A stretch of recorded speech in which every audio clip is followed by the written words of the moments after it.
मैं आपसे एक सवाल पूछ रहा हूँ कि कोल्ड ड्रिंक से क्या लेने देना। मैं आपको एक चीज बताऊं, जब इजराइल और पैलेस्टीन की लड़ाई हो रही थी तो इंडिया में कुछ यूट्यूबर हैं जिन्होंने बोला था कि भाई हम तो इनकी विदेशी की ड्रिंक नहीं इस्तेमाल करेंगे, और उन्होंने रोड पे बहा दी। ऐसा ही मुझे कुछ लगा कि खाने पीने से देश का या धर्म का क्या लेने देना।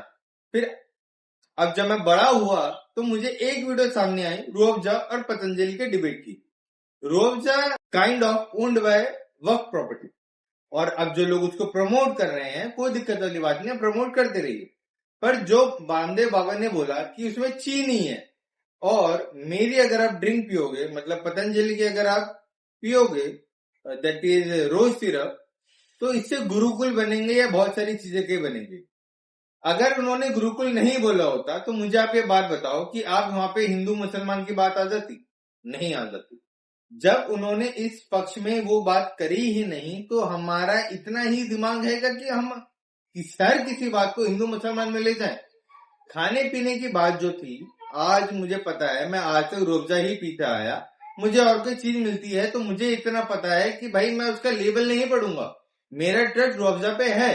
पर अगर मुझे कभी भी ऐसा पता चलता है कि मेरा रिलायड कोई भी ब्रांड किसी ऐसी चीज में इन्वॉल्व है जो कहीं ना कहीं देश को या किसी धर्म को या किसी समाज के हिस्से को कष्ट पहुंचाती है या ऐसी भावना रखती है, तो जाहिर सी बात है मैं उससे दूर हो जाऊंगा।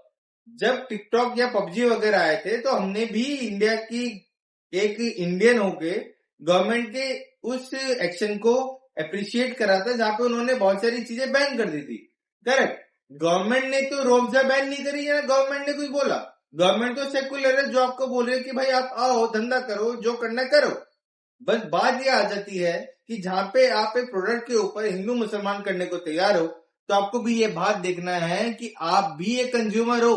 आप भी अगर कल कोई सर्विस प्रोवाइडर बनोगे तो आपको भी ये ध्यान रखना पड़ेगा कि भाई मैं किसी स्पेसिफिक कम्युनिटी को हर्ट तो नहीं कर रहा।